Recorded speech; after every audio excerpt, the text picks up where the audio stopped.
Olá, meus queridos alunos, e sejam bem-vindos a mais um vídeo aqui no canal. Eu sou o professor Marcos e sou o professor de História. E hoje iremos ter a aula mais completa sobre Mesopotâmia aqui no YouTube. Mas antes de começar o vídeo, eu gostaria de pedir para vocês se inscreverem no canal, deixar o like e se quiser me ajudar financeiramente, eu tenho tanto o clube de membros quanto o Pix aqui no canal. E eu gostaria de agradecer a Vanderleia que se tornou um membro aqui no canal. Muito obrigado pelo apoio e, sem mais delongas, vamos estudar História.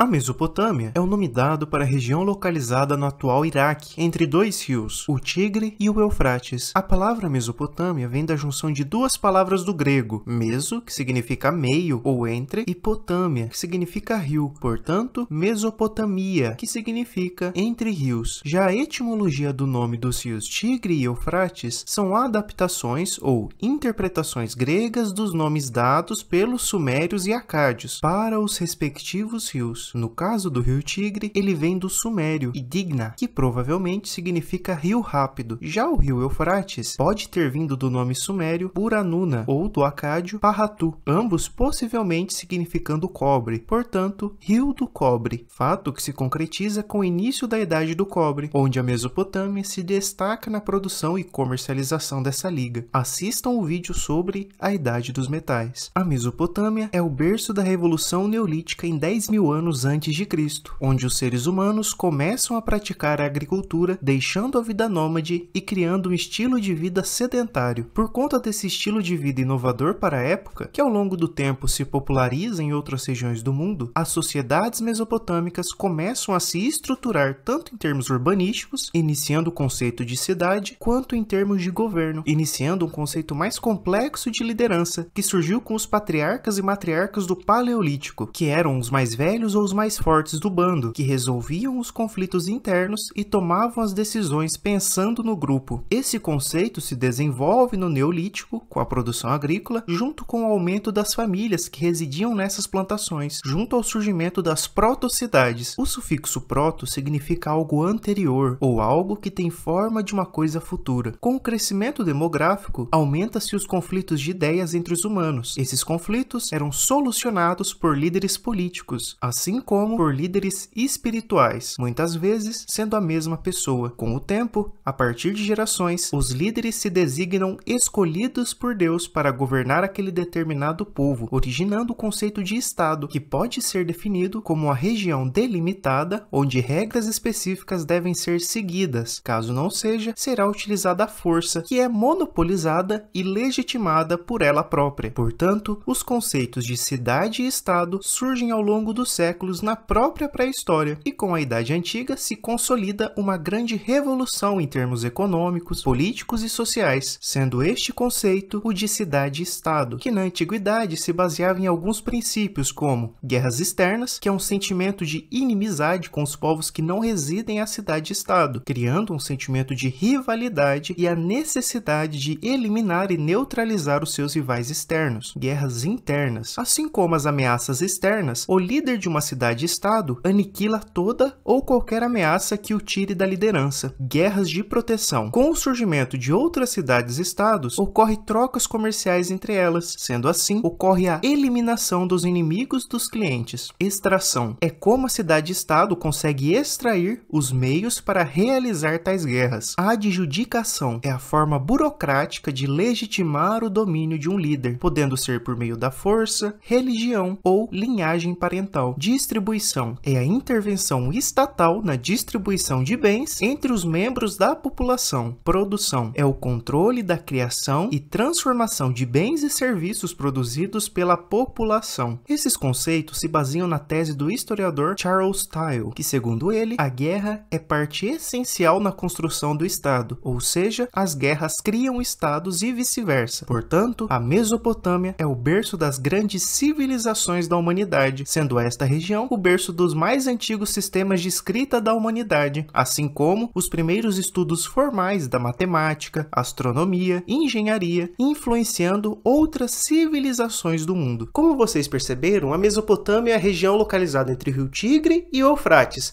mas muitas vezes os arredores da Mesopotâmia também pode ser considerado Mesopotâmia. E outra coisa, muitas vezes o crescente fértil próximo ali a esses dois rios também pode ser considerada Mesopotâmia como uma forma de simplificar algo mais complexo.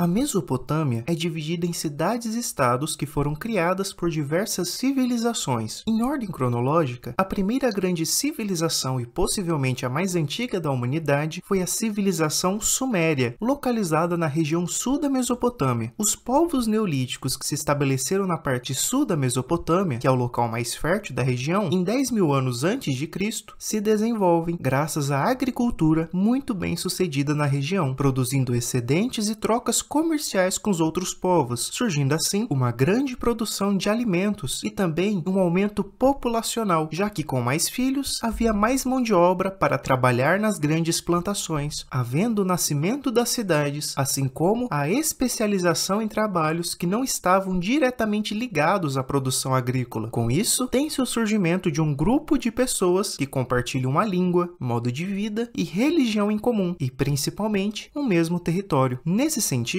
temos uma civilização que é diferente de etnia ou grupo étnico, já que uma etnia diz respeito a traços ancestrais, tendo entre esses indivíduos traços culturais e sociais semelhantes, diferente de uma civilização, que diz respeito a um grupo de indivíduos que compartilham o mesmo território, ou seja, uma civilização pode conter diversas etnias e ao longo dos séculos, essa civilização pode se tornar uma etnia. É muito difícil saber os antecedentes da considerada primeira grande civilização da humanidade, sendo ela a Suméria. Possivelmente, os sumérios são originados a partir dos povos da cultura Ubaide, também chamados de proto-eufrateus, entre 5.500 e 3.700 a.C. A origem desses povos é muito incerta. Possivelmente, a cultura Ubaide é originada da junção de duas culturas mais antigas, a Assuna-Samarra, ao sul da Mesopotâmia, e a cultura Alaf, ao norte, datando entre o 7º e o 6º milênio a.C.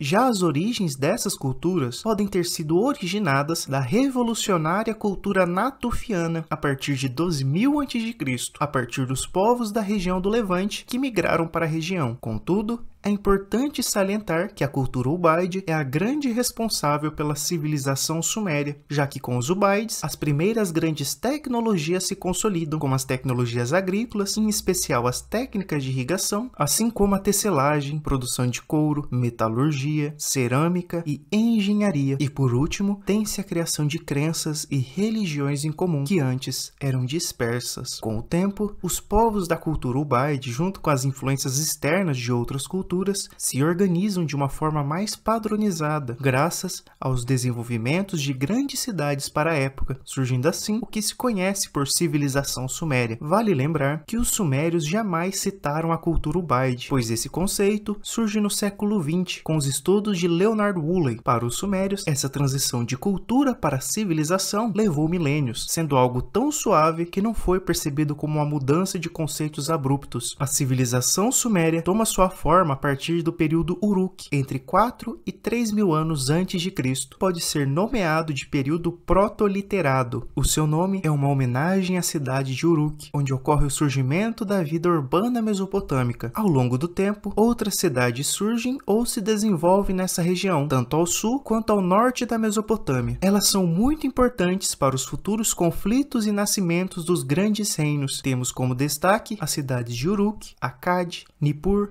Kish, Susi e Assur. Essa divisão da Mesopotâmia em cidades-estados é de grande importância, pois é a partir dela que conseguimos compreender como ocorreu o desenvolvimento social e político da região. O período Uruk, citado anteriormente, entra em decadência a partir de 3.100 a.C., dando início ao período Jemdet Nars, que é responsável pela formalização da escrita cuneiforme, que antes desse período era considerada uma escrita proto-cuneiforme, com inúmeros pictogramas, que com o período Gendatnars se torna uma escrita menos pictográfica e mais abstrata e simples. Após esse período, inicia-se o que na história se chama período dinástico arcaico, entre 2900 e 2350 a.C., localizado oficialmente na Idade Antiga, já que ocorre de maneira definitiva a invenção da escrita cuneiforme, tendo neste período uma, entre aspas, unificação comercial de toda a região mesopotâmica, assim como o advento de uma nova civilização, a Acádia, que posteriormente realiza uma grande unificação das cidades-estados pelo primeiro rei/imperador da história, Sargão o Grande, no ano de 2334 a.C., a partir da cidade-estado de Acádia, dando início ao Império Acádio. Com o tempo, ocorre a decadência do Império Acádio e o surgimento de, entre aspas, um novo reino, a terceira dinastia de Ur. E com a queda da terceira dinastia de Ur, tem-se o período de redução dos domínios unificados da região, ocorrendo diversas tentativas de reunificação do reino, dando início ao período Isin-Larsa e às invasões elamitas, que com o tempo são dominadas por uma cidade-estado localizada no centro da Mesopotâmia, a grandiosa Babilônia. A partir de 1894 a.C., com os babilônios conquistando as terras ao sul, ao norte da Mesopotâmia, a cidade-estado de Assur domina inúmeras regiões, fundando o Império Assírio. A partir de 2025 a.C., o Império Assírio conquista grande parte do Crescente Fértil. A região da Mesopotâmia foi conquistada e reconquistada por inúmeros povos ao longo dos séculos, como os cassitas, que dominam o reino da Babilônia em 1595 a.C. e posteriormente perdem os territórios para os elamitas, assim como o surgimento do Império Neo-Assírio, que ao longo do tempo é dominado pelo Império Persa ou Aquimênida, que posteriormente é conquistado pelos gregos seleucidas e posteriormente pelos romanos, e na Idade Média pelos árabes. Essa parte do vídeo serve para vocês entenderem como o território da Mesopotâmia evoluiu e foi conquistado. No meu período escolar, eu tive dificuldade de entender o que era a Mesopotâmia justamente por falta de informação de como ela foi dividida ao longo do tempo, sendo esta parte um resumo do que iremos abordar ao longo desse vídeo. Vamos iniciar pela mais importante conquista feita na Mesopotâmia, a escrita, a qual, além de outras ciências, possibilitou o advento da música, astronomia, matemática, medicina, literatura e a história. A divisão da Mesopotâmia parece algo simples, mas é extremamente complexo, porque ela foi conquistada por inúmeros povos, inúmeros reinos. O que eu fiz aqui foi uma simplificação dos reinos que conquistam permanentemente a Mesopotâmia. Mas se fôssemos falar das dinastias que governam essas regiões, que são advindas de outros reinos, e sinceramente, arqueologicamente falando, ainda há muitas divergências sobre muitos reinos ao longo desses milênios na Mesopotâmia. A escrita cuneiforme é uma escrita inicialmente logosilábica, ou seja, são símbolos que representam palavras ou morfemas inteiros, que são partes de uma palavra, que é diferente dos alfabetos, onde os caracteres representam sons, que são os fonemas, e são usados para construir palavras. Foneticamente, os logogramas representam palavras ou partes de palavras diretamente. Esse tipo de escrita é usado no chinês, japonês, hieróglifo egípcio e na escrita cuneiforme, ou seja, um logograma é formado por um conjunto de letras, sendo que a representação de um objeto desenhado é uma palavra ou parte dela, não tendo como reduzi-la por letras. Normalmente, a construção dessas palavras segue uma lógica bastante simples na cabeça de quem a produz, mas pode ser extremamente complexa para ser decifrada por arqueólogos, sendo que todas elas seguem um princípio chamado de princípio de rebus, que é uma técnica que utiliza imagens, símbolos ou desenhos para representar palavras, partes de palavras ou fonemas, que quando combinadas formam palavras mais complexas. Esse é o princípio seguido na escrita cuneiforme, que ao longo do tempo irá perder essas características, se tornando mais simples e possuindo até um alfabeto. Basicamente funciona assim: quando o indivíduo quer escrever, por exemplo, um boi, ele desenha um boi, e quando ele quer escrever um cachorro, ele desenha um cachorro. Essa lógica de desenhar tudo aquilo que se vê não é seguida para todas as palavras. Sendo assim, o escriba pode pegar parte desse desenho que representa um som som e somar com outros desenhos, surgindo novos sons, ou seja, novas palavras. Ele pode pegar o desenho do boi, que sozinho significa boi, e pegar o desenho do cachorro, que sozinho significa cachorro, mas quando colocados juntos, podem criar uma nova palavra. Nesse caso, que é um exemplo hipotético, boi mais cachorro pode ser reduzido, ou seja, o escriba pode pegar apenas o bo da palavra ou desenho do boi e pegar apenas o k da palavra ou desenho cachorro, dando origem a uma nova palavra, boca, sem a necessidade de desenhar uma boca. Somando desenhos, é possível criar infinitas palavras. A escrita cuneiforme foi inventada e desenvolvida a partir do desenvolvimento da cerâmica no Neolítico. A princípio, eram utilizadas tabuinhas de argila para registrar a quantidade de gado, mercadorias e produtos. No começo, essas fichas eram impressas nas superfícies de bulhas de argila. Essas bulhas, com o tempo, foram substituídas por tabuinhas planas, sendo gravadas com uma cunha, dando o nome à palavra cuneiforme. Esse tipo de escrita é registrado pela primeira vez na cidade de Uruk, entre 4 e 3 mil anos antes de Cristo, sendo que ela foi consolidada e originalmente feita para escrever e representar a língua suméria e em pouco tempo se populariza em toda a Mesopotâmia, sendo utilizada para escrever a língua acadiana, assim como a língua hitita, elamita, hurrita e também influenciando o alfabeto persa. O escrito mais antigo da humanidade encontrado até o ano de 2023 é chamado de Tábuas de Argila de Kish, sendo na verdade um conjunto de tábuas que possivelmente representam dados burocráticos da produção e venda de produtos. Já a primeira história escrita conhecida na humanidade se chama Enmerkar e o Senhor de Arata, o qual retrata o conflito entre reis de cidades-estados e a intervenção dos deuses nas disputas. O sistema de escrita cuneiforme foi utilizado por mais de 3 mil anos, passando por inúmeros graus de desenvolvimento, indo de pictogramas para símbolos abstratos e distantes dos símbolos originários. Se um sumério pegasse uma tábua do início da escrita cuneiforme e depois pegasse uma tábua do final do cuneiforme, para ele seria impossível de entender. O fim do cuneiforme se dá com inúmeras conquistas de outros povos na região mesopotâmica, que serão explicados nesse vídeo. Já a tradução e significado da escrita cuneiforme era um mistério até o século XIX, que foi traduzida graças aos trabalhos de inúmeros arqueólogos. O maior responsável pela tradução do cuneiforme antigo foi graças ao oficial inglês Sir Henry Rawlinson, que no ano de 1827 se torna fluente em persa antigo, sendo enviado ao Irã junto a outros oficiais para treinar as tropas do Shah, que é o nome dado ao rei da Pérsia ou Irã. Aproveitando que ele estava no Irã, Rawlinson começa a estudar algumas inscrições de escrita cuneiforme que foram traduzidas pelos arqueólogos Grotefend, Münter e Saint-Martin, e com esses conhecimentos prévios, a partir das inscrições de Behistun, localizada em um lugar bastante inacessível, mas que foi a chave para a tradução, já que continha textos escritos em persa antigo, elamita e babilônico, que é uma forma posterior de acadiano. Textos esses que foram escritos no reino de Dário o Grande entre 522 e 486 a.C. E a partir desse texto trilingüe, Rawlinson foi o primeiro ocidental a transcrever a parte do texto escrito em persa antigo, conseguindo a partir dela decifrar as seções escritas em elamita e babilônico. Sabendo como a escrita cuneiforme surgiu, vamos entender como era a religião e a mitologia na Mesopotâmia. Como vocês perceberam, a escrita cuneiforme é extremamente complexa. Não ache que é uma escritazinha feita em barro de maneira simples. Não, ela evoluiu por quase 3 mil anos.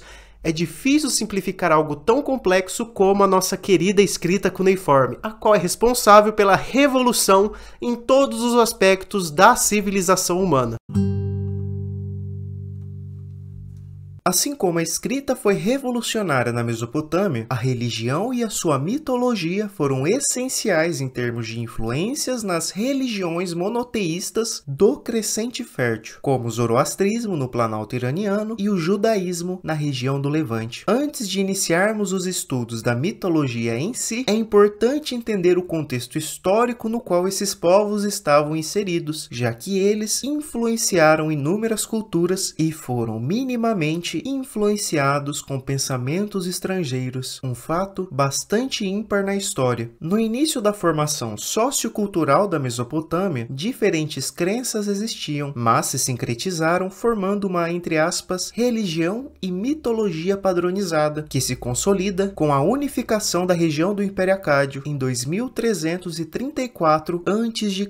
As crenças religiosas na Mesopotâmia ocorrem de forma relativamente padronizada entre 6.000 a 400 a.C.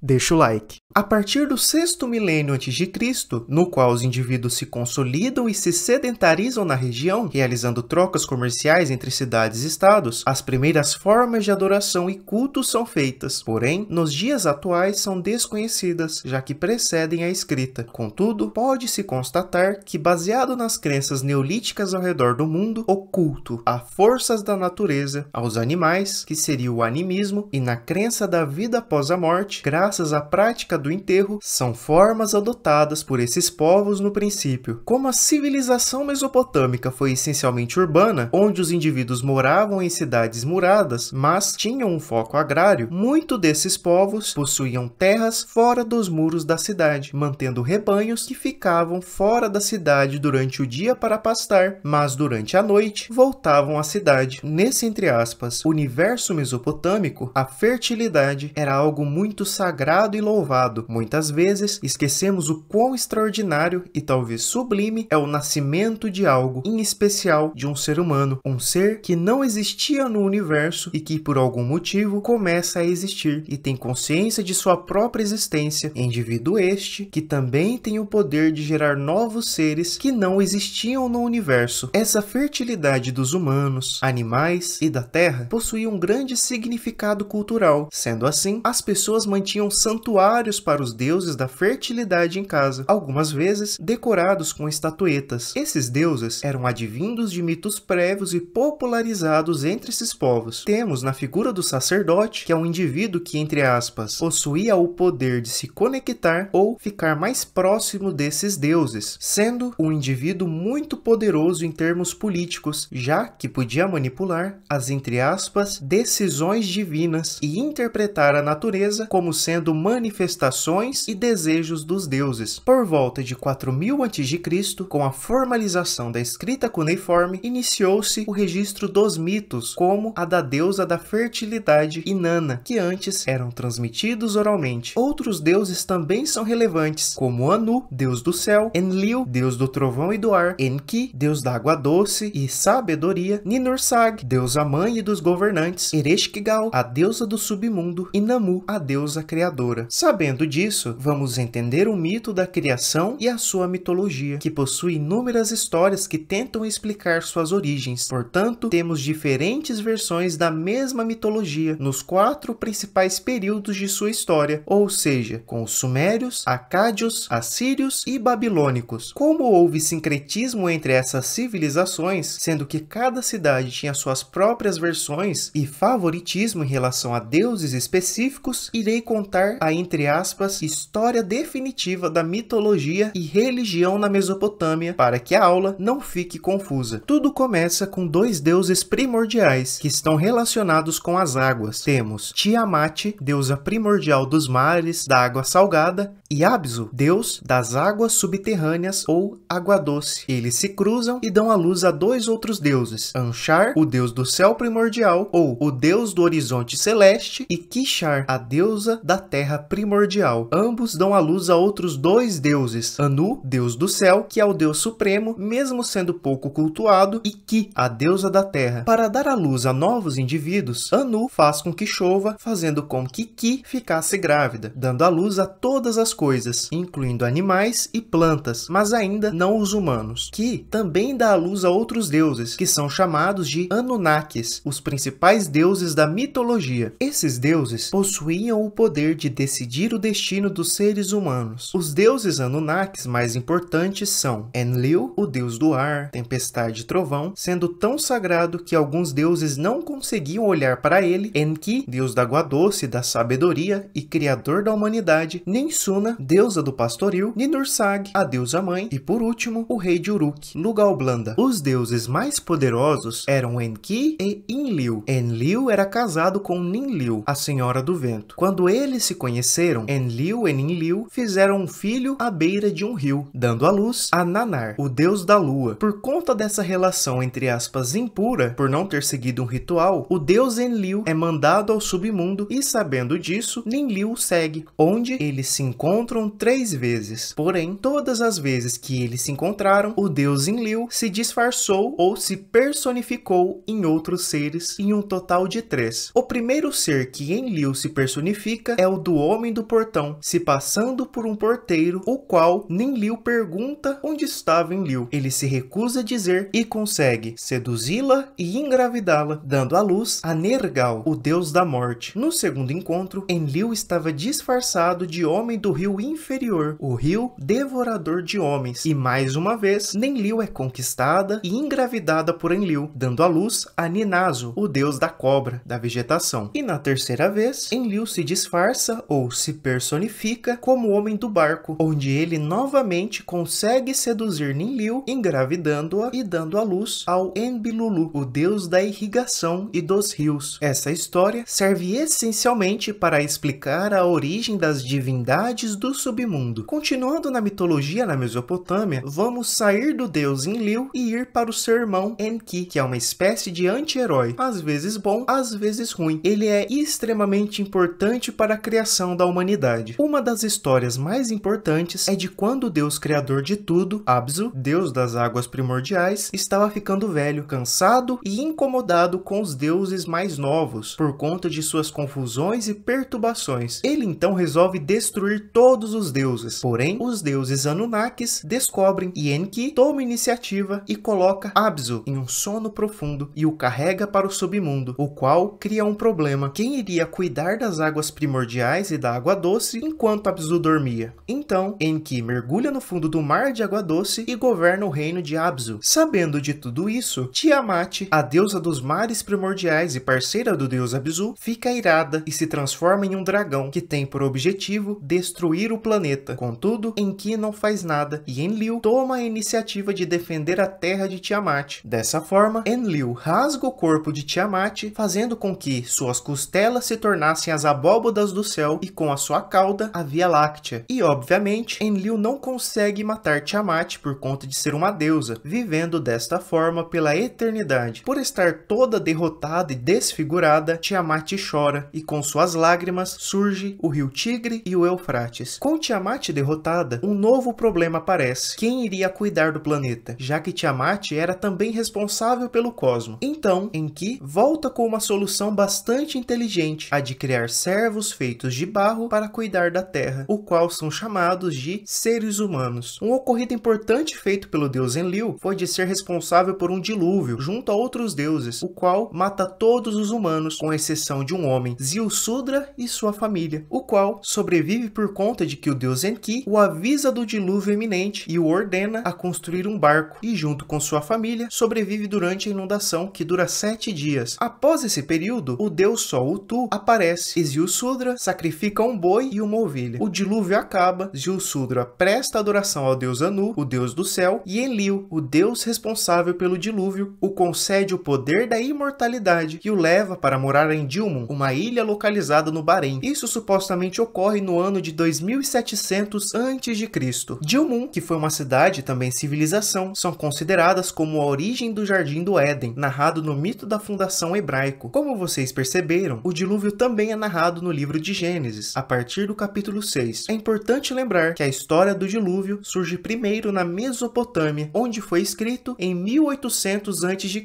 Já a história judaica possivelmente foi escrita em 1000 anos antes de Cristo. O texto que narra o dilúvio na Mesopotâmia foi descrito pela primeira vez na epopeia de Atracaces, que data cerca de 1800 a.C.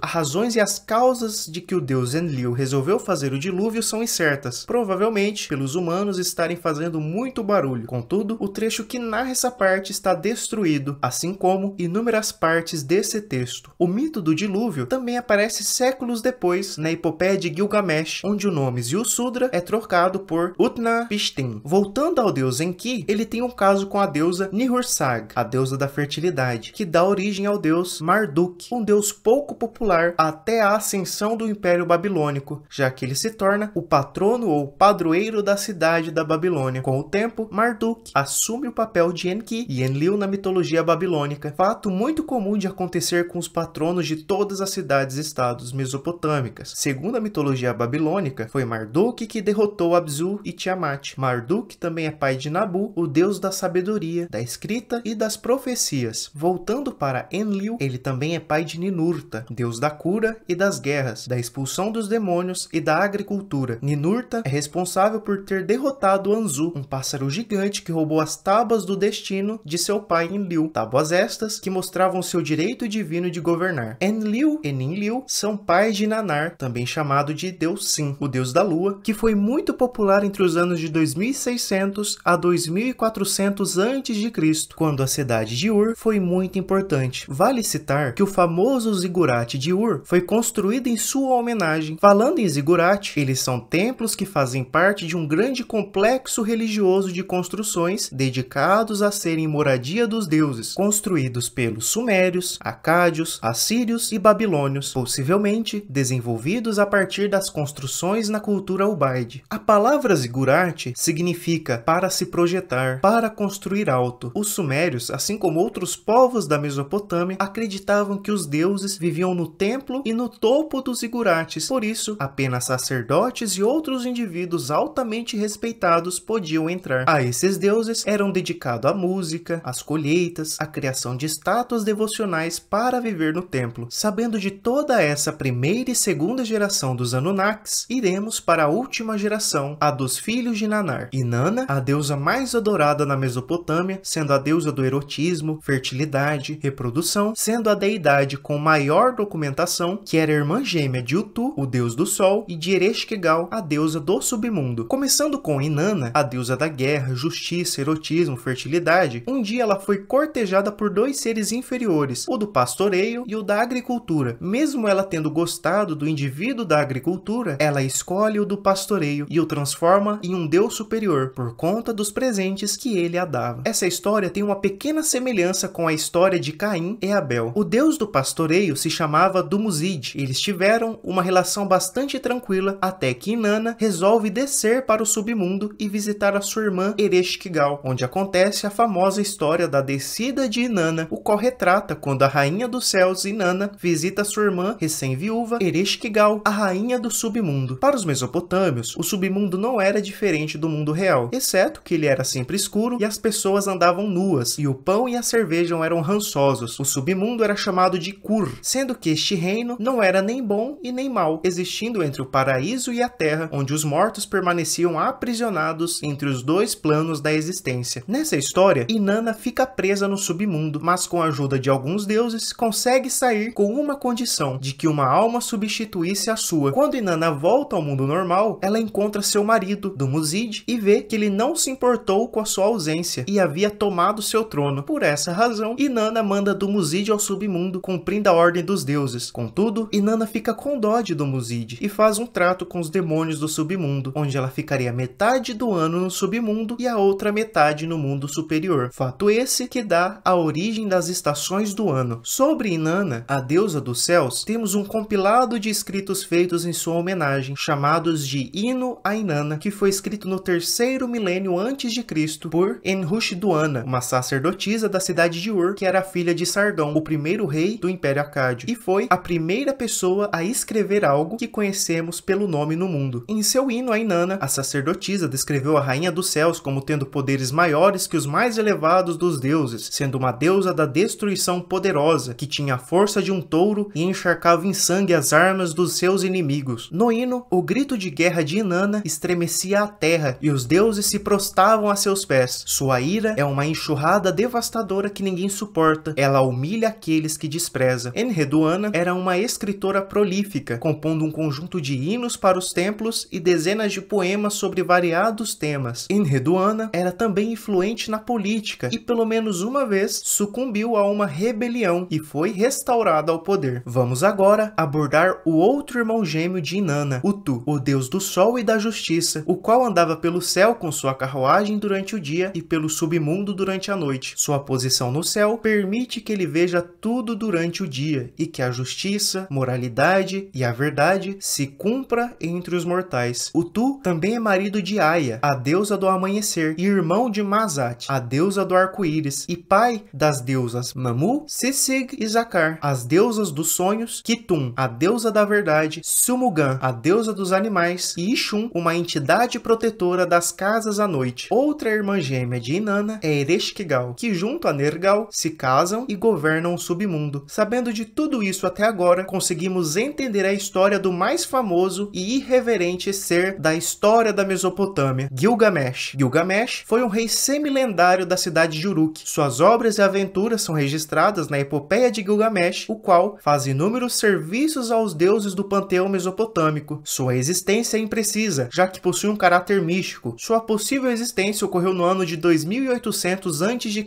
Gilgamesh é filho da deusa Ninsun, que é deusa do pastoreio, com o rei semi-lendário Lugalblanda. No livro Gilgamesh, Enkidu e o Submundo, ele é citado como o irmão de Inanna, que a ajuda a se afastar da serpente do pássaro de Anzu e do demônio da árvore de Ulupo. Por conta disso, ele recebe presentes de Inanna, mas os perde e o pede para que seu criado Kiru vá ao submundo para tentar encontrá-lo. Contudo, Kidu fica preso no submundo, mas consegue escapar e Gilgamesh a pergunta como é a vida após a morte, e assim o poema termina. Temos também a história em que Gilgamesh se revolta contra a cidade de Kish, e também a história de que Gilgamesh e Kiru derrotam um ogro enviado por Enlil. E por último, temos o texto mais importante, a Epopeia de Gilgamesh, onde ele é narrado como 2/3 divino e 1/3 mortal. Gilgamesh começa como um rei tirano, e como punição, o deus Anu cria Enkidu para matá-lo. Contudo, Gilgamesh era tão forte que a criação de Anu não conseguiu destruí-lo. No entanto, Gilgamesh fica tão impressionado com a força de Enkidu que eles se tornam amigos e companheiros de batalha, onde eles derrotam um gigante com cara de leão. Este ocorrido chama a atenção de Inanna, que fica atraída por Gilgamesh, que queria que ele fosse seu esposo, mas Gilgamesh a rejeita, e Inanna fica revoltada por ter sido rejeitada por um mortal. Então ela manda o touro de Gugalana, que foi o primeiro marido de Ereshkigal, para matar Gilgamesh. Contudo, Gilgamesh e Enkidu matam o touro e mandam parte dele para Utu, o deus sol. Enquanto eles descansam, Inanna desce dos céus, atravessa as paredes de Uruk e lança uma maldição sobre Gilgamesh. Enquanto isso, Enkidu pega a colcha do touro e joga bem no meio da cara de Inanna, e eles começam a brigar. De qualquer forma, a maldição é pega por Gilgamesh, tendo um sonho ou premonição, onde ele vê que ele mesmo ou seu amigo Enkidu iriam morrer. Os deuses se reúnem e decidem que Enkidu deve morrer por ter jogado a colcha do touro na cara de Inanna. Com a morte de seu amigo, Gilgamesh entra em uma tristeza profunda e tem o sentimento de sua própria mortalidade pela primeira vez. Ele deixa Uruk e navega pelos oceanos atrás do único homem que alcançou a imortalidade, Ziusudra, que nessa história é chamado de Utnapishtim. Gilgamesh encontra Ziusudra, que diz a ele que para alcançar a imortalidade ele deveria parar de dormir. Contudo, ele tenta, mas depois de um tempo ele cai em um sono profundo que dura 7 dias. Ao acordar, Ziusudra diz a Gilgamesh que se ele não controlar o sono, jamais seria imortal. Ele também diz que a juventude eterna poderia ser alcançada tomando uma planta rara. Novamente, Gilgamesh entra em uma nova aventura e depois que encontra a planta, não a consome de imediato e a deixa sozinha enquanto nadava no rio. Nesse momento, uma cobra aparece e consome a planta, fato que explica porque as cobras trocam de pele e sempre aparentam estar jovens. Desta forma, Gilgamesh volta para casa de mãos vazias e assim acaba a história de sua epopeia. Sabendo de tudo isso, finalizamos a mitologia da Mesopotâmia antiga, lembrando que cada deus citado possui inúmeros nomes, ou seja, caso você pesquise, talvez eles apareçam com nomes diferentes, assim como sua árvore genealógica. Como eu disse no início, esta é uma história compilada das inúmeras versões da mesma história. Portanto, na Mesopotâmia, o culto aos deuses era politeísta, sendo que estes deuses eram cultuados tanto de maneira pública quanto privada. Eles acreditavam na vida após a morte, assim como na realização de magias e oferendas, junto com a adivinhação e orações, tendo a figura do rei, a representação física de Deus. Os mesopotâmicos tinham princípios morais de ajuda ao próximo e solidariedade, levando a vida com retidão. Possivelmente o sexo antes do casamento era condenado, assim como era realizado o casamento arranjado. Contudo, isso não é algo tão documentado. Assim como a existência do pecado era condenado, contudo, sem existir o inferno ou paraíso, onde todos iriam para o submundo, ficando lá pela eternidade. Essa parte do vídeo é apenas um resumo da grandiosa e complexa mitologia e religião da Mesopotâmia. Sabendo disso, vamos para o próximo tópico, também relacionado com o modo de vida desses povos, que é a alimentação, que quase nunca é citada em aulas de história, mas serve como uma forma de imersão para que vocês compreendam melhor a vida desses povos. Sobre a religião e mitologia da Mesopotâmia, é óbvio que isto é um resumo,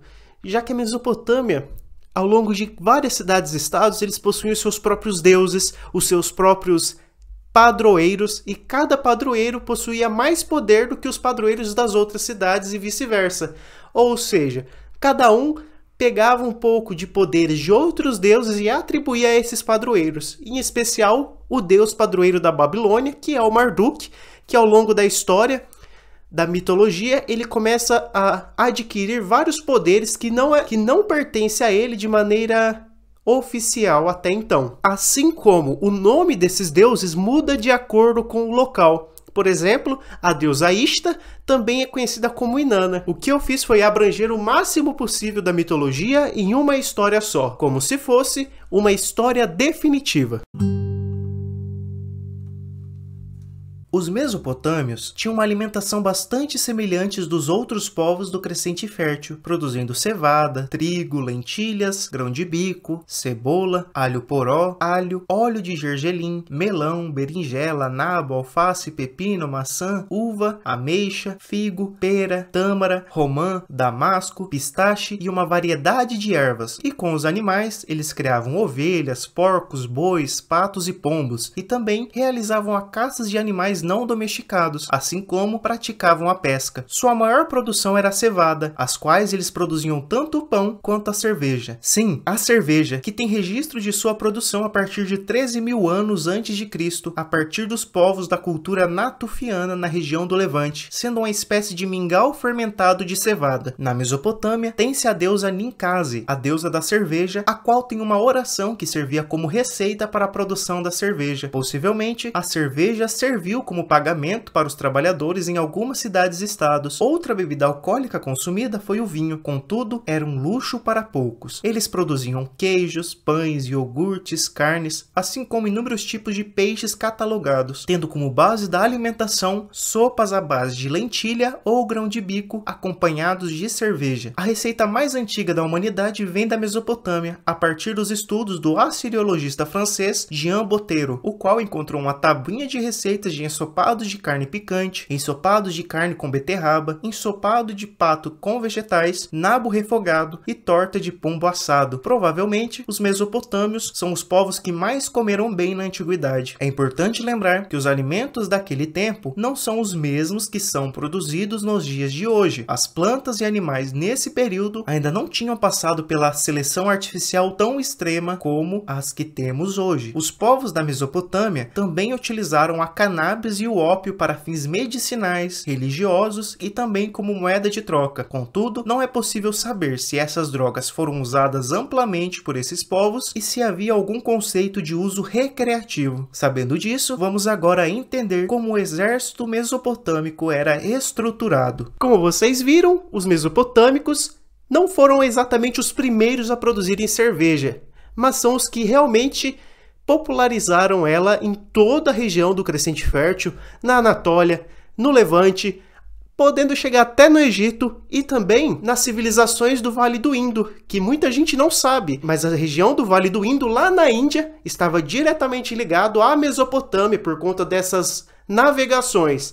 No mapa parece longe, mas se você pega o Golfo Pérsico até a Índia, não é tão longe. E é bem possível que as trocas comerciais não foi só de produtos, mas sim de conhecimento, em especial da cerveja e das técnicas de destilação e de fermentação de bebidas.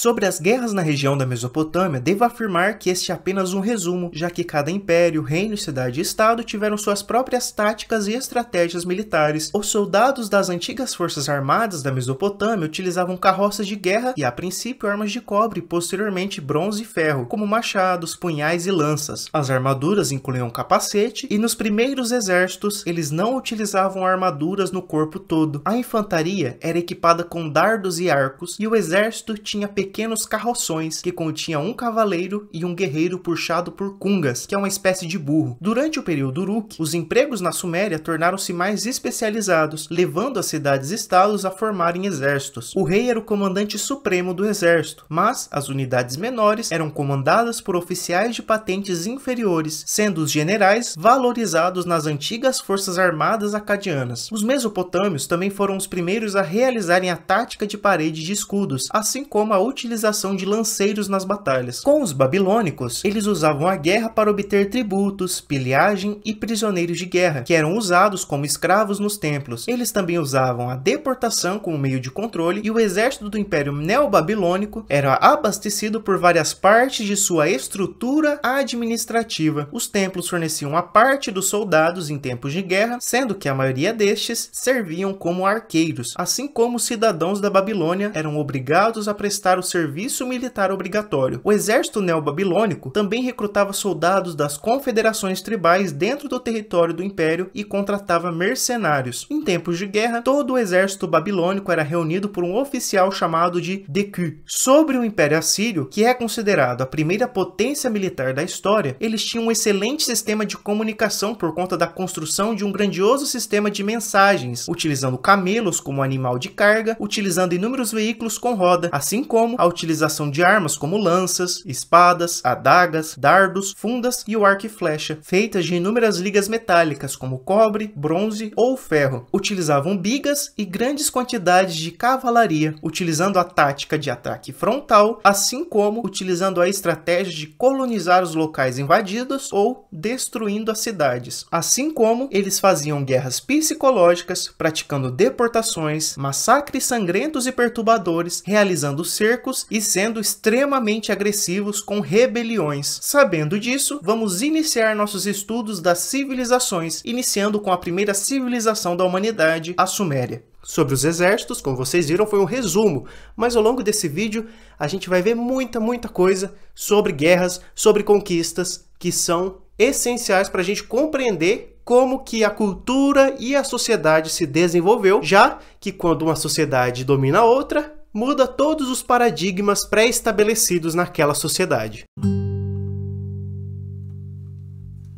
A Suméria é a civilização mais antiga da humanidade, localizada na região sul da Mesopotâmia, no atual Iraque, onde teve sua ascensão e diferenciação de outros grupos de seres humanos a partir da Idade do Cobre, em 6.000 anos antes de Cristo. Os sumérios foram os primeiros a terem um sistema de escrita, assim como a realizar estudos de astronomia, divisão do ano em 360 dias e a divisão do calendário em 12 meses, com cada mês tendo 30 dias. Eles foram responsáveis pelos estudos da matemática, engenharia, da música, medicina, da criação de uma religião formalizada, assim como um sistema político centralizado. Os sumérios fazem fronteira com os povos Elam, a sudeste da Mesopotâmia, no atual Irã, e ao norte faziam fronteira com os acádios, ambos em tempos posteriores. A civilização era banhada por dois rios, o Tigre e o Eufrates, possibilitando a produção agrícola, pastoril e também uma maior aglomeração social na região, tendo assim o surgimento e o desenvolvimento das cidades. A palavra Suméria vem do acadiano, sumero, que não possui um significado encontrado. Os sumérios se auto-chamavam de Sag-Giga, que significa cabeça preta. Já a terra onde eles moravam, eles a chamavam de Kengir, que significa terra dos pastores nobres. Sobre a agricultura, é importante abordar abordar o modo de produção e econômico não só da Suméria, mas de toda a região do Crescente Fértil, o chamado modo de produção asiático, o qual é predominante ao longo da Idade Antiga até o século XIX. O conceito de modo de produção asiático foi desenvolvido por Karl Marx em 1850. Nesse modo de produção, não existe propriedade privada, sendo que todas as terras pertencem ao rei, que na antiguidade era descendente direto dos deuses. Outra característica era de que os trabalhadores não podiam deixar as terras onde trabalhavam e também pagavam impostos ao Estado por utilizarem essas terras. O trabalho público compulsório também se fez presente, onde o Estado convocava, entre aspas, servos para trabalhar em obras públicas, assim como em batalhar em guerras. Esse conceito é chamado de servidão coletiva. A base econômica desse sistema é a produção agrícola e pecuária. Por conta desse sistema econômico estar intimamente ligado à natureza agrária dessa sociedade, o sistema de irrigação ou cultura de regadio em grande escala eram gerenciados pelo Estado burocrático, que centralizava ainda mais o poder. Nesse sistema pode existir tanto escravos advindos principalmente de guerras, quanto servos, os quais tinham todas as obrigações citadas anteriormente. É importante dizer que a sociedade era considerada estamental, ou seja, não possuía a possibilidade de mobilidade social. Como está, fica. Resumindo o modo de produção asiático, tudo é do rei, tudo pertence ao rei. A vida social em grande escala dos sumérios se origina séculos antes deles essencialmente existirem. Tudo começa no período ou cultura Ubaide, ou também chamada de Ubaide, que surge a partir de 7 e 6 mil anos antes de Cristo. Esses povos anteriores aos sumérios criaram as bases para o sucesso da civilização suméria. A cultura Ubaide teve grande destaque na sua produção de cerâmica, com itens muito bem ornamentados, assim como suas técnicas de construção de casas e templos, aliados a uma eminente estratificação social, sendo um período de transformações políticas e econômicas que emergem e se consolidam com os sumérios, evidenciada pelas desigualdades materiais hereditárias dessas sociedades. Essa cultura é advinda do sincretismo de duas culturas anteriores, as chamadas Assuna Samarra, ao sul da Mesopotâmia, e a cultura Alaf, ao norte da Mesopotâmia. Ambas culturas são precedidas por culturas advindas da região do Levante e da Ásia Central, provavelmente da cultura natufiana e de inúmeras outras advindas do Crescente Fértil e Cáucaso. Se inscreva no canal, por favor, né? A transição do período Ubaide para a consolidação das civilizações mesopotâmicas ocorreu de maneira extremamente lenta, já que a chegada de outros povos na região favoreceu o surgimento da civilização suméria. A principal característica da civilização suméria e a sua diferenciação com os outros povos é a sua língua, pois ela não tem relação com nenhuma outra língua. O emergir é uma língua local isolada, que com o tempo foi substituída pela língua acadiana de origem semítica. A partir de 2000 anos antes de Cristo, a língua suméria deixa de ser popular, sendo usada apenas como língua sagrada em ritos religiosos. Com o fim do período Ubaide, inicia-se o período oficialmente sumério, o período Uruk, ocorrendo entre 4 e 3 mil anos antes de Cristo, em uma transição entre a Idade do Cobre e a Idade do Bronze, com a ascensão da cidade de Uruk, localizada próxima ao rio Eufrates. A cidade de Uruk possui templos, bairros, praças, estabelecimentos comerciais, exército e um sistema de administração pública. É nesse período que se tem a solução para os problemas em relação à logística e ao comércio, a invenção e as bases do sistema de escrita cuneiforme. Esse período é de extrema importância para toda a região do Crescente Fértil, já que a partir dele ocorre a disseminação de uma cultura comum. Após o período Uruk, a Mesopotâmia entra em um período arqueológico chamado de Gendet Nars, entre 3,1 e 2,9 mil anos antes de Cristo, o qual é responsável pela consolidação e padronização da escrita cuneiforme, onde a escrita deixa de ser apenas uma ferramenta de anotação burocrática, se tornando uma forma de escrever histórias e informações dos reis, sendo utilizada em toda a região ao longo de 3 mil anos. No período Gendet Nars, outras cidades aparecem de forma relevante no mapa mesopotâmico, como as cidades de Ur e Larsa. Após esse período, inicia-se o chamado período dinástico arcaico, entre os anos de 2,9 e 2,3 mil anos antes de Cristo. Nesse período, surge o conceito de cidade e estado, com a estratificação social tomando forma, o qual ao longo do tempo consiste no rei no topo topo da pirâmide, seguido dos sacerdotes e oficiais militares, abaixo os funcionários públicos e escribas, seguidos dos soldados de baixo escalão, comerciantes, camponeses, artesãos, mercadores e, posteriormente, os escravos, que possivelmente eram advindos de prisioneiros de guerra. No período dinástico arcaico, novas cidades sumérias aparecem no mapa, incluindo as já citadas anteriormente, Ur, Uruk, Lagash, Uma, Kish e Ebla, e nesses anos ocorre a popularização do uso da liga de cobre e de bronze. Kish é citada como a primeira cidade a ter um rei após o dilúvio do deus Enlil, fato registrado na lista dos reis sumérios. Falando nesta lista, nela está registrada a cidade Gerido, que foi feita pelos deuses, sendo a primeira cidade da humanidade construída para ser morada do deus Enki. Na rocha é dito que o primeiro rei, ou Patese, ou Ensi, chamado de Alulin, da cidade-estado de Kish, governou a cidade por 28 mil anos. A cidade de Kish é tão importante que os futuros reis serão chamados de Rei de Kish, mesmo não governando a cidade de Kish diretamente. O período dinástico inicial é extremamente mitológico em termos de líderes das cidades-estados. Contudo, há registro de trocas comerciais entre as cidades e relações diplomáticas entre os governos, tendo entre as cidades alianças econômicas, religiosas e militares. Falando em militares, é no ano de 2700 a.C.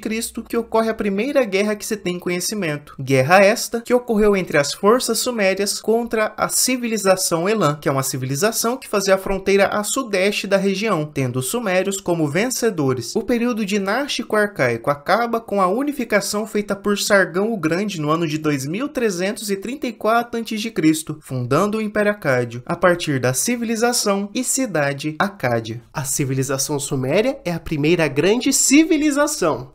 Quando vocês forem ver numa prova, é grande civilização e não civilização. É a primeira grande, a qual se deriva outras civilizações, influenciando outras grandes sociedades. Portanto, a primeira grande civilização. Ela é mais antiga que as civilizações na China, mais antigas do que a civilização Harappa, mais antigas que a civilização do Vale do Indo ou de qualquer outra civilização do mundo, e também ela é mais antiga que a civilização do Chico. A civilização mesopotâmica é a primeira.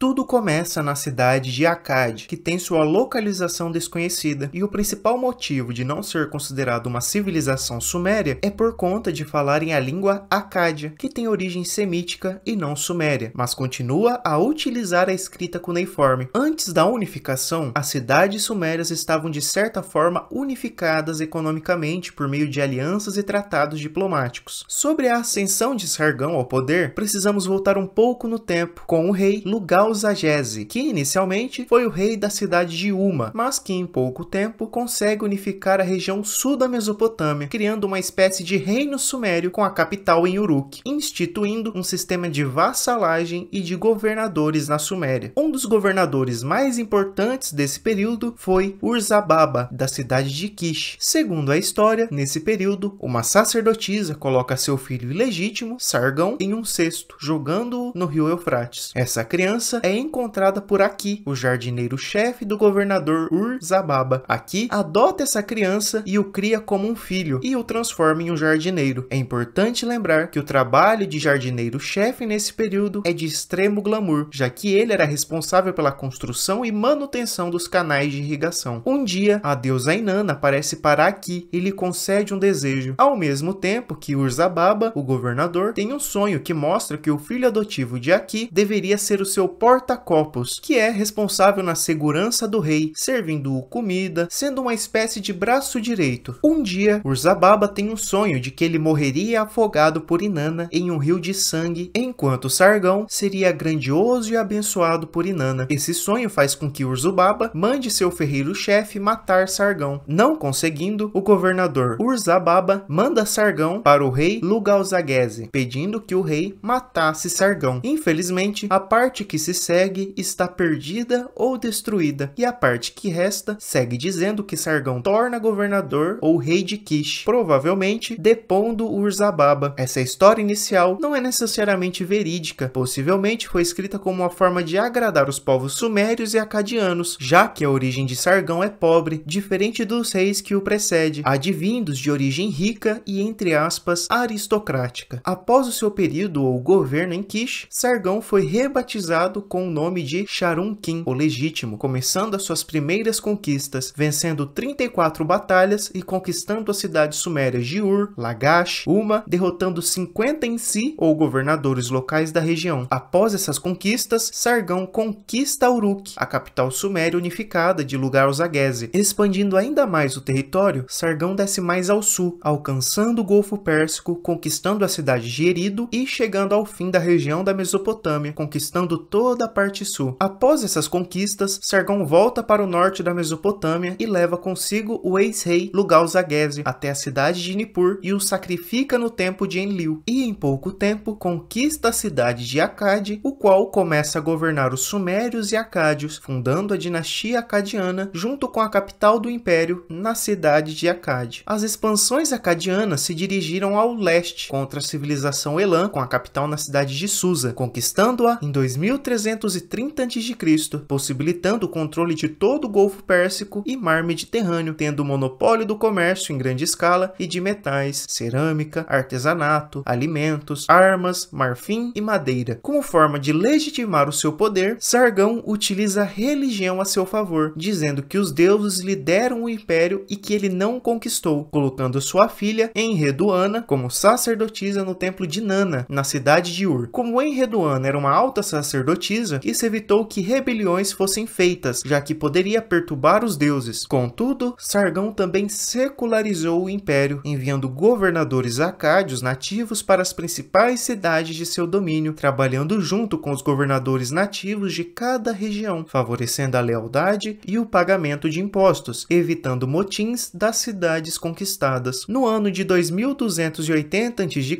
após 56 anos de governo de Sargão, ele morre, e seu filho Rimush assume o trono do império. Com a morte de Sargão, as cidades realizam motins para derrubar Rimush do trono. Contudo, ele controla duas grandes revoltas e se mantém no poder, morrendo após 9 anos de governo, e seu irmão Manishtushu assume o trono. Manishtushu invade as cidades mais distantes de Elam e conquista cidades estratégicas no Planalto iraniano, ricas em minério. Depois de 15 anos, Manishtushu morre e seu filho Naram-Sin assume o trono, tendo que neutralizar grandes rebeliões, conseguindo consolidar o seu poder nas cidades de Susa e Awan, nos territórios elamitas. Com a estabilidade conquistada ao sul e ao leste, Naram-Sin avança para o norte e oeste, conquistando os reinos de Ebla, Mari e Armanum, e graças ao seu sucesso, Naram-Sin se diz ser uma divindade, e mesmo com esse período áureo, ele entra em colapso após a morte de Naram-Sin em 2218 a.C.,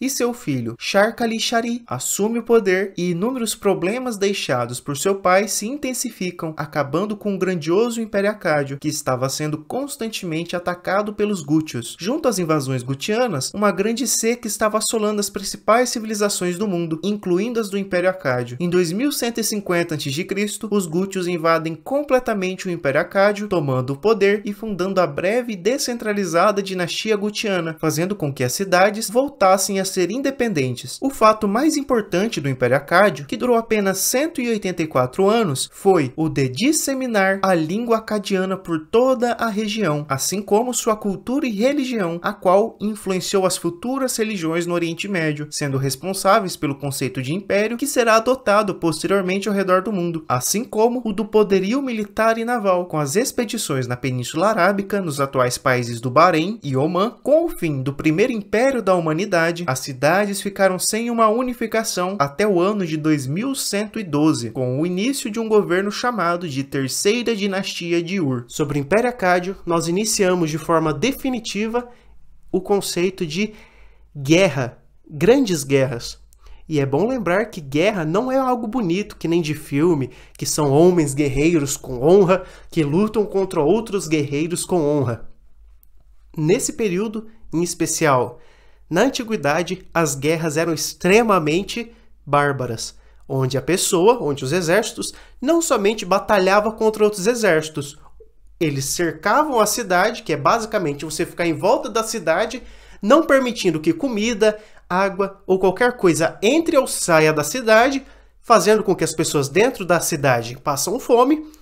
E, posteriormente, eles invadiam essas cidades, tacavam fogo em tudo, matavam criança, matavam mulheres, matavam todo mundo como forma de conquistar esse lugar. Não somente os assírios, mas todos os impérios, todos os reinos agiam dessa forma. E não podemos, de certa forma, romantizar esses acontecimentos. Eles aconteceram, mas não é algo romântico como nos filmes, mesmo sendo um fato que aconteceu. A terceira dinastia de Ur muitas vezes é referida como Ur III ou Ur III. Ocorreu entre 2112 e 2004 a.C., por cerca de 108 anos, considerada uma continuidade do Império Acádio, mesmo não tendo a origem acadiana, e sim suméria. É nesse período que são feitos grandes investimentos na construção de templos e palácios. Ur III surge com o rei Utu-Egal da cidade de Uruk, responsável por derrotar os Gútios e reconquistar o território para o domínio sumério. Contudo, ele é deposto por seu cunhado, o governador da cidade de Ur, dando início ao governo do famoso Ur-Nammu, fundando a terceira dinastia de Ur, ou o Império Neo-Sumério. Em seu reino, se destaca a criação do código de leis escritos mais antigo da humanidade, o Código de Ur-Nammu, escrito entre os anos de 2100 e 2050 a.C. É importante citar que o Código de Uruk-agina é mais antigo que o Código de Ur-Nammu, sendo escrito em 2350 a.C. Contudo, ele servia mais como normas do que leis que estavam sob pena de julgamento. Ur-Nammu também dá início à construção do Ziggurat de Ur, que foi finalizado por seu filho Shuji. Com a morte de Ur-Nammu em 2095 a.C., seu filho Shuji assume o reino e toma medidas para centralizar e padronizar os procedimentos do império, sendo responsável por padronizar processos administrativos, as documentações, o sistema tributário, criando um calendário nacional, construindo entrepostos comerciais que recebiam os impostos e mandavam para a capital. Esse período também é chamado de Renascença Suméria. A queda da terceira dinastia de Ur ocorre com o rei Ibn-Sin, após ser derrotado ao tentar invadir Elam, que contra-ataca e cerca a cidade de Ur e sequestra o rei Ibn-Sin em 1940 a.C., dando fim a Ur III.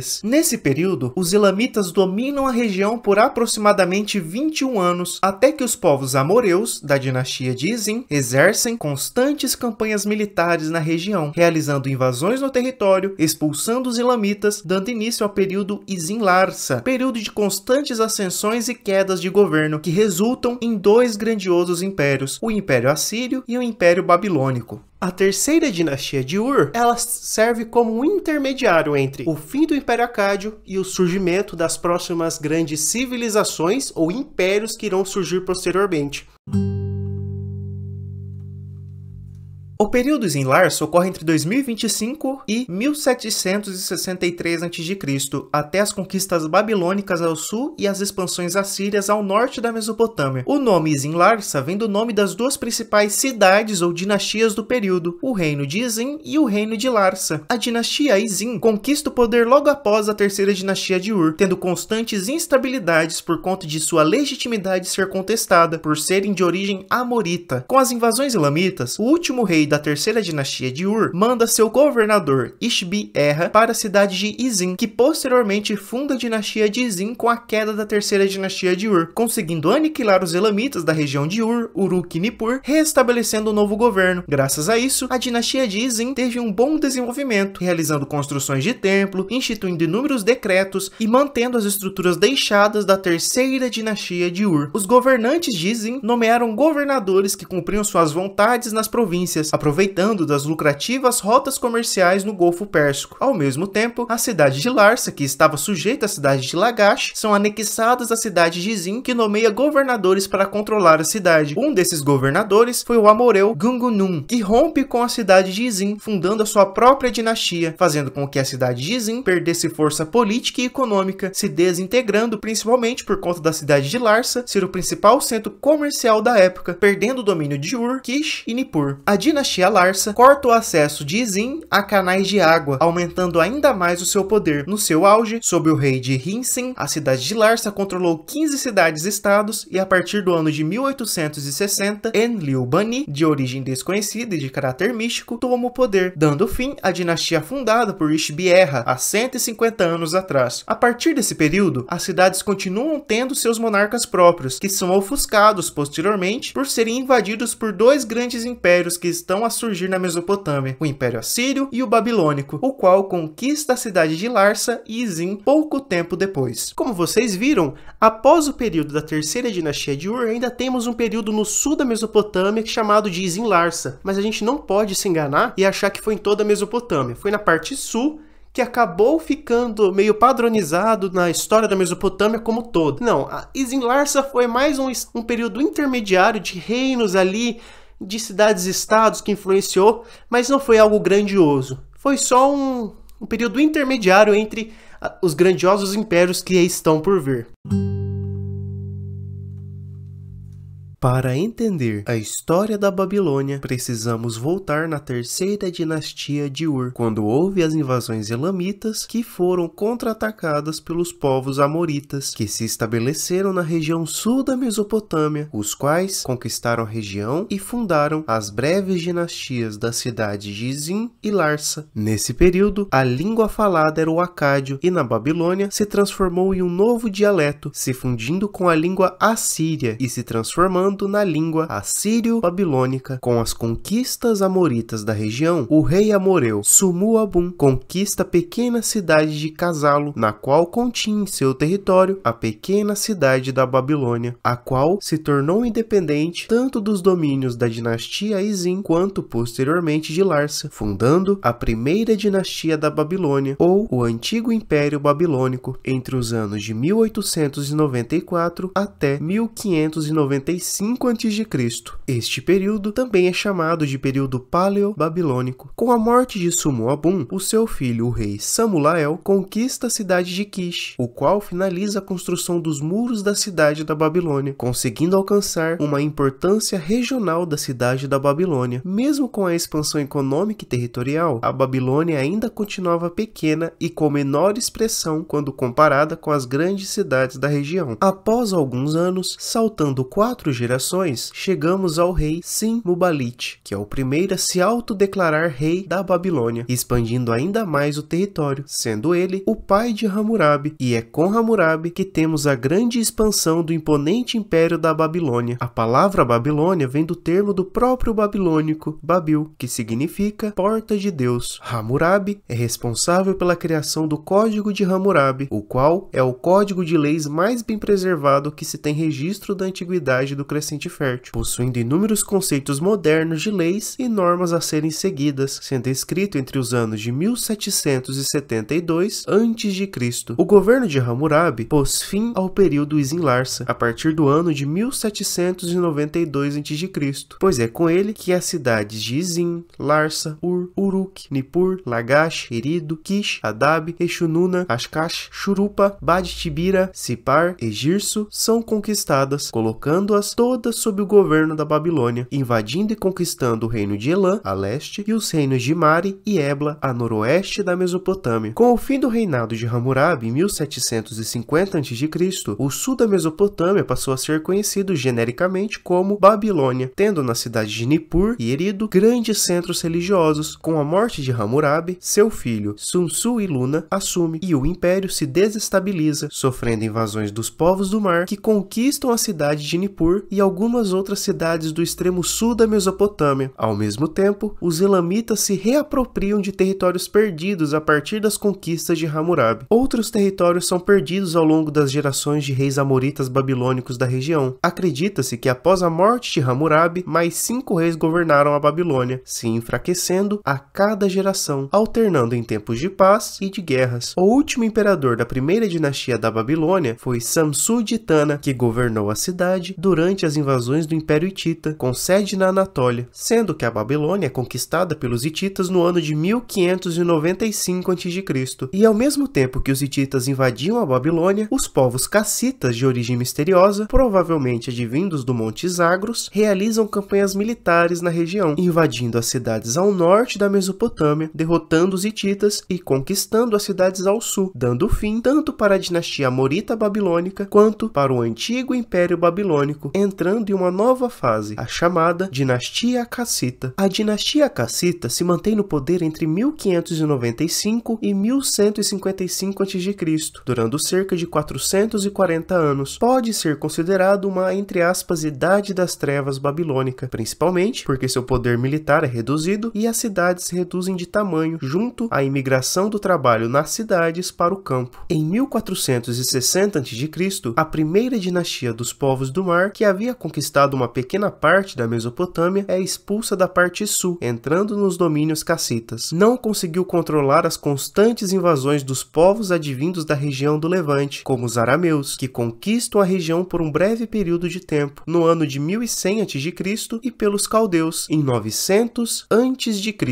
Mesmo nesse período conturbado, ironicamente, a Babilônia começa a ter um pouco de estabilidade, mesmo com essas revoltas. Os governadores da Babilônia lutaram para afirmar o seu domínio sobre a região, até que a Assíria retoma as invasões na região. O pior momento dessas invasões assírias foi entre 745 até 727 a.C., com o rei neo-assírio Tiglat-Pileser III, o qual consegue conquistar a Babilônia no ano de 728 a.C., se proclamando rei. O domínio neo-assírio não ficou estável até Sargão II, em 722 a.C., o qual funda a dinastia Sargônida, que restaurou os templos e as muralhas da Babilônia, tendo que enfrentar um duro adversário, o líder caldeu Merodach-Baladã II, que por meio de revoltas reinou a cidade da Babilônia 2 vezes. Com a morte do rei neo-assírio Sargão II, seu filho Senaqueribe se impõe às tentativas de golpe de estado de Merodach-Baladã II, o qual coloca o seu filho como rei da cidade da Babilônia, ficando brevemente do poder, sendo capturado pelos elamitas que o executaram. Ao saber que havia matado seu filho, o rei Senaqueribe destrói a cidade da Babilônia, massacra a população, desvia o curso do rio Eufrates e destrói o santuário de Marduk e rouba sua estátua. Com a morte de Senaqueribe, seu filho sucessor, Assaradão, entre os anos de 681 e 669 a.C., tenta pacificar a região, reconstruindo a cidade. Com a morte de Assaradão, uma nova organização política foi criada, onde a Assíria e a Babilônia foram divididas, e Assurbanipal reinou a Assíria e o seu irmão Samassu-Malkin reinou a Babilônia como um vassalo. Assurbanipal teve um reino menos brutal do que se esperava, restaurando a cidade da Babilônia e colocando um governante fantoche para tomar as decisões, Kandalanu, que reinou a Babilônia após o suicídio de Samassu-Malkin. A restauração da cidade diz muito sobre as influências culturais e urbanísticas do Império Assírio na cidade da Babilônia. Com a morte de Assurbanipal e de Kandalanu, o reino da Babilônia tem um vazio de poder, fazendo com que o líder caldeu Nabopolassar iniciasse campanhas militares sobre as cidades assírias de Nippur e Uruk, sendo bem sucedido em suas campanhas, ficando popular e se autoproclamando rei da Babilônia, o qual funda o Império Neobabilônico e a dinastia Caldeia no ano de 626 a.C. Para expulsar os assírios da região, Nabopolassar contou com a ajuda de outros reinos da região, realizando uma aliança militar com os povos medos, se consolidando com o casamento de seu filho Nabucodonosor II com a filha Caixares, do reino dos medos. Nabucodonosor II governou entre os anos de 605 e 562 a.C., após a morte de seu pai, sendo responsável pela grande expansão territorial da Babilônia, assim como a suposta e mitológica construção dos jardins suspensos da Babilônia. Foi com ele que a Babilônia teve seu apogeu, conquistando praticamente todo o crescente fértil, onde a cidade da Babilônia começa a ter um caráter místico e lendário, que posteriormente será documentada por estrangeiros, os quais se referem à Babilônia como uma cidade rodeada por grandiosas muralhas, com grandes templos e monumentos, assim como os seus palácios e zigurates. No governo de Nabucodonosor II, houve grande grandes investimentos econômicos e sociais, como na construção de escolas, centros administrativos, sendo este o maior diferencial da cidade da Babilônia. Falando em Nabucodonosor II, um dos fatos mais importantes do seu governo foi de ter sido responsável pelo exílio babilônico dos judeus, ou o cativeiro na Babilônia, o qual os judeus, moradores da terra de Judá, são mandados para a Babilônia como forma de punição. Isso aconteceu após as revoltas de Judá contra o Império Neobabilônico entre os anos de 601 e 586 a.C. Na primeira revolta, Nabucodonosor II saqueia o Templo de Jerusalém e faz a primeira deportação dos judeus. Nesse período, é escrito no Antigo Testamento os livros de Jeremias, Ezequiel e Daniel. No ano de 598 a.C., a cidade de Jerusalém é sitiada novamente pela Babilônia e invadida, tendo uma segunda deportação. Nabucodonosor colocou seu sobrinho no posto de rei de Judá no ano de 587 a.C. Novamente, ocorre uma nova rebelião, tendo novamente uma deportação de judeus para a Babilônia, e dessa vez a destruição da cidade de Jerusalém, junto com a destruição do Templo de Jerusalém, ou o Templo de Salomão. Essa deportação de judeus para a Babilônia favoreceu a imigração de outros povos na região do reino de Judá, já que os judeus estavam presos na cidade da Babilônia como punição de suas revoltas, fazendo com que os judeus perdessem seu domínio religioso na região, ao retornarem do cativeiro da Babilônia a partir do domínio do Império Persa por Ciro o Grande. Com a morte de Nabucodonosor II, a dinastia caldeia continuou, mas sem conseguir uma expansão territorial ao longo das gerações, sendo que no ano de 539 a.C., a cidade da Babilônia, assim como o Império, é invadida pelo exército de Ciro o Grande, do Império Persa, a partir da Batalha de Opis. Com a conquista persa da Babilônia em 539 a.C., Ciro II emitiu um decreto que libertava os judeus e outros grupos étnicos do cativeiro da Babilônia depois de 70 anos. A partir de Ciro II, o seu neto, Dário I, torna a cidade da Babilônia a capital do Império Persa, assim como em um grande centro cultural e científico, sendo um polo nas artes, astronomia, matemática e cartografia. Ao longo dos séculos, a região da Babilônia, que pertencia ao Império Persa, foi conquistada por Alexandre o Grande no ano de 331 a.C.,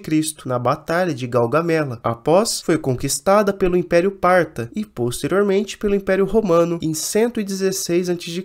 Posteriormente, foi conquistada por árabes. Como vocês perceberam, este foi apenas um resumo do Império Babilônico, o qual influenciou os inúmeros impérios e culturas ao redor do planeta, por conta de sua imponência e superioridade militar em tempos áureos. A grandiosidade da Babilônia e sua queda nos mostra que todos os impérios, reinos e governos caem e somem do mapa e são esquecidos, e essa inevitabilidade pode nos tornar mais humildes em relação aos altos e baixos da vida que irão acontecer, querendo ou não. Como vocês perceberam, outro grande império coexistiu na Mesopotâmia nesse mesmo período, o famoso Império Assírio, o qual teve o maior império de sua época e o maior império da história até então. Sobre a Babilônia, vocês conseguiram ver de que, de certa forma, ela não foi tão grandiosa como a gente acha que foi.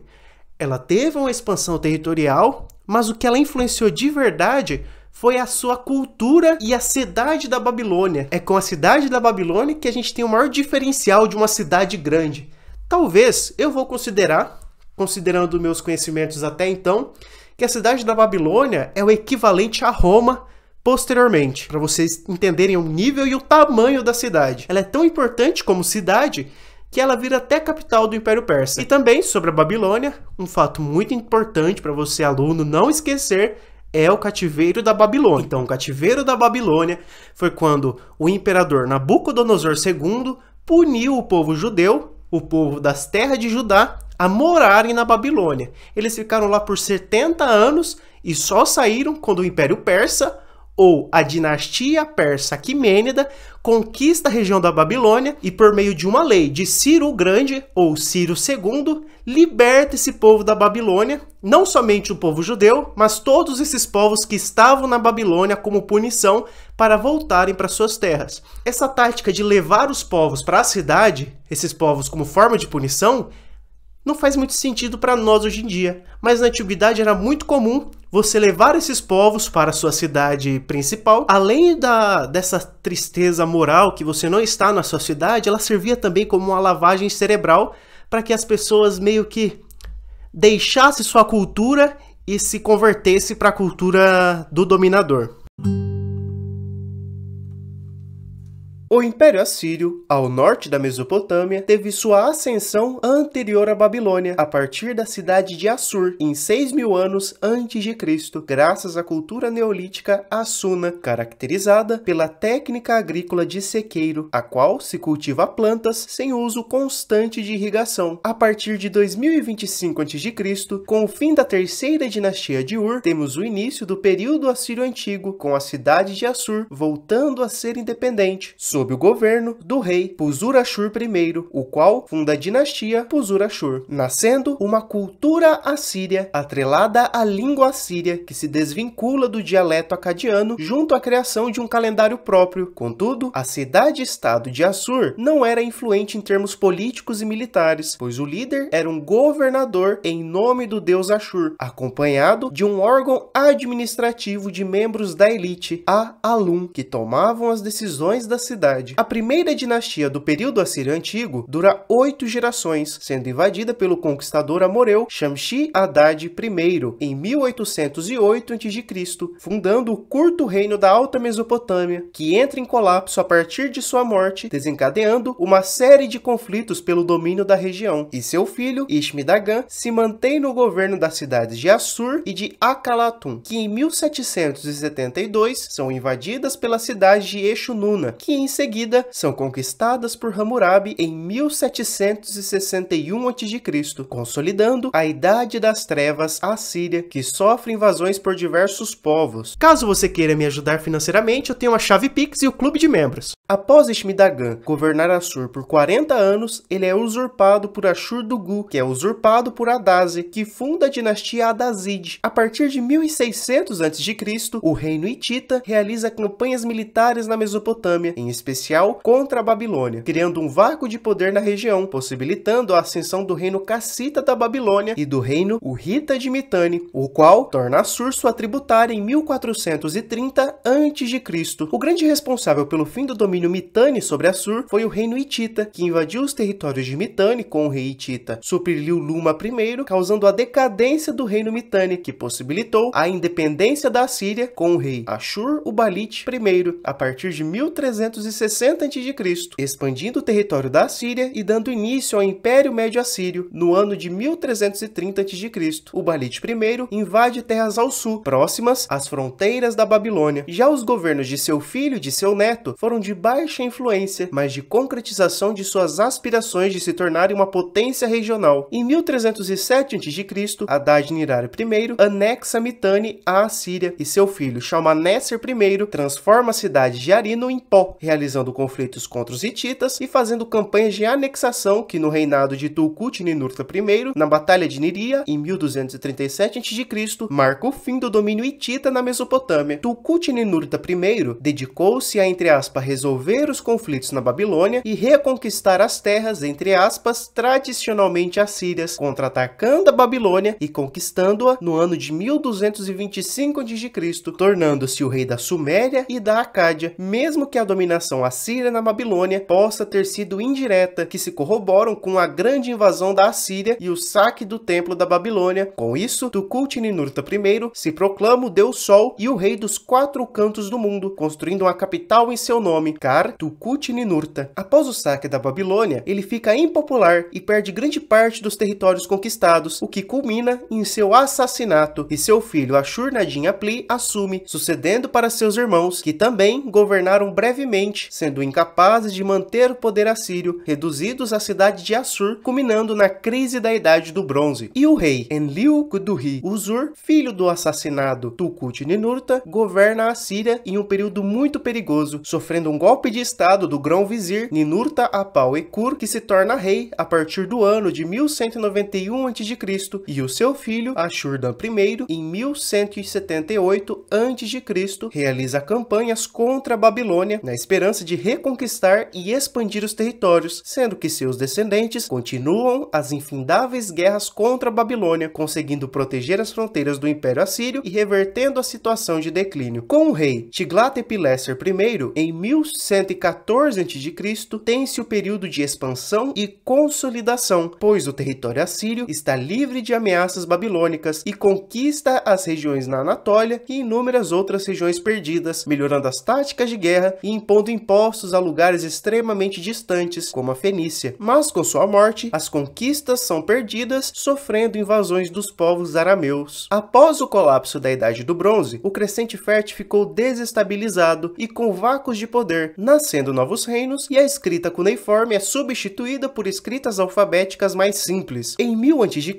a Assíria entra em seu ponto mais baixo, se resumindo à cidade de Assur, mas conseguindo observar a possibilidade de reconquistar grandes regiões perdidas. A partir de 930 a.C., Ashur-dan faz campanhas na região de Assur, voltando a ser uma ameaça para os reinos da região, principalmente pela brutalidade do exército assírio, e seu filho, Adad-Ninar II, a partir de 911 a.C., funda o Império Neo-Assírio, conquistando quase todo o crescente fértil, sendo considerado o primeiro império mundial da história, dando fim à primeira fase da reconquista assíria. Já a segunda fase da reconquista assíria é com Assur-Nazir-Pal II, a partir de 883 a.C., conquistando grandes porções territoriais e financiando grandes construções em Assur, Nínive e Nimrud, tornando-a a capital do império em 879 a.C. Com o seu filho Salmaneser II, ele invade o reino de Urartu, e seu filho Samsi-Adad V toma o poder, dando início à Era dos Magnatas, quando os generais se tornam mais influentes politicamente que o poder real, fato que consolidou a economia, já que muitos magnatas aproveitaram a fraqueza do poder real para desenvolver estruturas e instituições militares e econômicas mais fortes. A partir de 745 a.C., o rei Tiglat-Pileser III funda uma nova era na história neo-assíria, recentralizando o reino em sua autoridade, dando início à fase imperial da Assíria, derrotando as tribos aramaicas da Babilônia e realizando campanhas na Síria e Israel e nas cidades fenícias, indo até a fronteira com o Egito. E em 729 a.C., conquista a Babilônia e com sua morte no ano de 727 a.C., ele entrega o seu reino com o dobro do tamanho, e seu filho Shalmaneser V assume em um período de tranquilidade, conseguindo realizar conquistas duradouras e expandindo ainda mais o território, sendo usurpado por Sargão II em 722 a.C., fundando a dinastia Sargônida, havendo inúmeras insatisfações ao longo de todo o império, fazendo incursões ao longo de suas fronteiras e construindo uma nova capital do zero, Dur-Shurukin, lutando contra os Medos, Urartu, e no ano de 705 a.C., ele morre e seu filho Senaqueribe transfere a capital para Nínive, que até então era a cidade dos herdeiros ao trono. Vários estados pararam de pagar impostos ao império e o deposto rei da Babilônia volta ao poder. Como vingança, Senaqueribe realiza incursões militares, sendo bem sucedido. Em Nínive, Senaqueribe realiza uma grande reforma da cidade e o território assírio alcança maior estabilidade, e seu filho Ardamulisso o assassina em 681 a.C., não subindo ao trono, já que seu irmão Assaradão o expulsa. A partir de 681 a.C., Assaradão governa o Império Assírio, reconstrói a Babilônia e tenta restabelecer a paz entre as partes sul e norte do reino, vivendo extremamente desconfiado de ser assassinado, realizando campanhas militares bem-sucedidas e conquistando a ilha de Chipre, e uma das mais ousadas conquistas da história, a conquista do Egito no ano de 671 a.C., invadindo Mênfis, culminando na fuga do faraó Tarka para a Núbia, fazendo com que o Império Assírio alcançasse sua maior extensão territorial. Com a sua morte em 669 a.C., seu filho Assurbanipal torna-se rei, sendo considerado o último rei da Assíria, reinando entre 669 a 631 a.C., neutralizando revoltas no Egito e avançando para o reino de Elam, e a partir do ano de 656 a.C., entra em decadência, perdendo seus domínios no Egito e no sul da Mesopotâmia, junto ao sentimento anti-assírio, culminando no aumento de poder dos conselheiros eunucos. Assurbanipal morre em 631 a.C.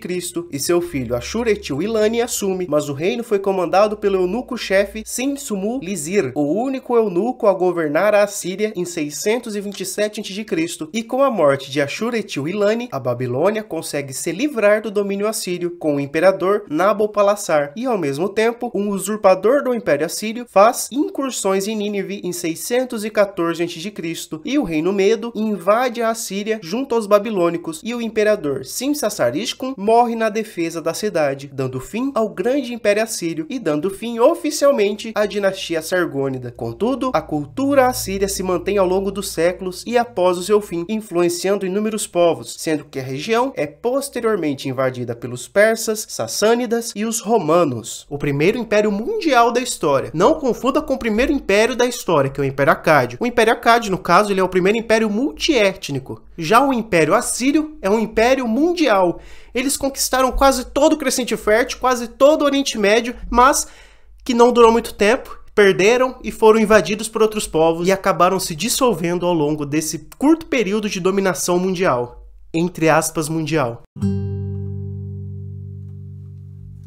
A arte na Mesopotâmia pode ser dividida em fases junto aos governos que estavam no poder. O período Uruk é uma era significativa na arte mesopotâmica, como o vaso de Varca, o coxo Uruk e a máscara de Varca, sendo uma arte caracterizada por vasos de pedra esculpido em alto relevo, frisos de animais em pedra e vedações cilíndricas complexas, com a qualidade da arte diminuindo no final do período. Já o período Jemdet-Nars é conhecido por sua cerâmica monocromática e policromática, junto ao surgimento de grandes tabuinhas protocuneiformes, representando o avanço da escrita cuneiforme. Sobre as roupas, temos os Kalnaks, que se ajusta perfeitamente à parte inferior do corpo, enquanto a parte superior do corpo permanecia nua, feita com pele de carneiro, em um amplo volume em forma de sino ao redor da cintura e das pernas. No período dinástico inicial, tem-se a ênfase na figura de adoradores e sacerdotes fazendo oferendas e na vida da corte, tendo o cobre um meio significativo na produção de esculturas. Com o Império Acádio, a arte enfatiza os reis da dinastia, continuando muitos aspectos da arte suméria anterior, e o realismo aumentou significativamente durante esse período. No período neo-sumério, o governante Gudea foi um grande patrono de novos templos, sendo encontrado 26 estátuas de Gudea, principalmente as pequenas, feitas de diorito. Na terceira dinastia de Ur, a arte neo-suméria atingiu novos patamares em termos de realismo e artesanato, fazendo jus ao conceito de renascimento sumério. Já no período Isin-Larsa, a vida era instável e as invasões eram um tema muito recorrente. Já na primeira dinastia babilônica, a arte não teve um grande desenvolvimento, sendo a arte religiosa e muitas vezes conservadora. Algumas obras de arte exibiam realismo e movimento, e obras de divindades foram feitas para altares em casa, em especial as estátuas de Marduk, o deus padroeiro da Babilônia. Durante o governo cassita da Babilônia, a arte dos selos cilíndricos não estava tão popular e com tanta qualidade, sendo que as inscrições ganharam destaque sobre a imagem, com cenas reduzidas e geralmente com cenas do rei diante de Deus. Já com o Império Assírio, a arte possui relevos narrativos detalhados em pedras, retratando temas reais como a caça, a guerra e com destaque para formas animais. As figuras humanas eram detalhadas, sendo rígidas e estáticas. A arte assíria influenciou a arte da Grécia Antiga e continuou a tradição de selos cilíndricos junto aos marfins esculpidos e tigelas de bronze decoradas. Já com o Império Neobabilônico, ele foi marcado pela construção do famoso portão de Ishtar por Nabucodonosor II, sendo decorado com fileiras de grandes animais em relevo e tijolos esmaltados, representando os seres sagrados. A arte mesopotâmica tinha como objetivo principal homenagear os deuses, e as deusas e os governantes eram frequentemente retratados de forma glorificada, pois acreditavam que tinham uma ligação direta com os deuses. As esculturas geralmente eram pequenas, pois são os principais tipos de obras que sobreviveu. Contudo, as esculturas assírias para os palácios do período tardio são frequentemente muito grandes, sendo que a maioria das estátuas de figuras sumérias e acadianas estão em posição de oração. A arte visual na Babilônia e na Assíria não se destinava simplesmente a imitar ou replicar a realidade. Em vez disso, o objetivo era produzir uma representação que funcionasse como substituto da realidade. E por último, as joias eram muito valorizadas, feitas de folhas de ouro e prata e incrustadas com muitas pedras semi-preciosas como ágata, cornalina, jaspe, lápis-lazuli e calcedônia, sendo usadas tanto por homens quanto por mulheres. Sobre a sociedade mesopotâmica, tanto homens quanto mulheres trabalhavam, e a maioria relacionadas com a agricultura, mas alguns eram curandeiros, tecelões, oleiros, sapateiros, professores e sacerdotes. As posições mais altas da sociedade eram os reis e oficiais militares, e as mulheres tinham quase os mesmos direitos que os homens, podendo possuir terras, optar pelo divórcio, possuir próprios negócios e fazer negócios no comércio, sendo as mulheres as primeiras pessoas a produzirem cerveja e o vinho, e o trabalho era visto como uma forma de retribuir as pessoas e para agradar os deuses, podendo manter o mundo em paz. E assim, vamos para as nossas considerações finais. Então é isso, pessoal. Muito obrigado se você assistiu o vídeo até aqui.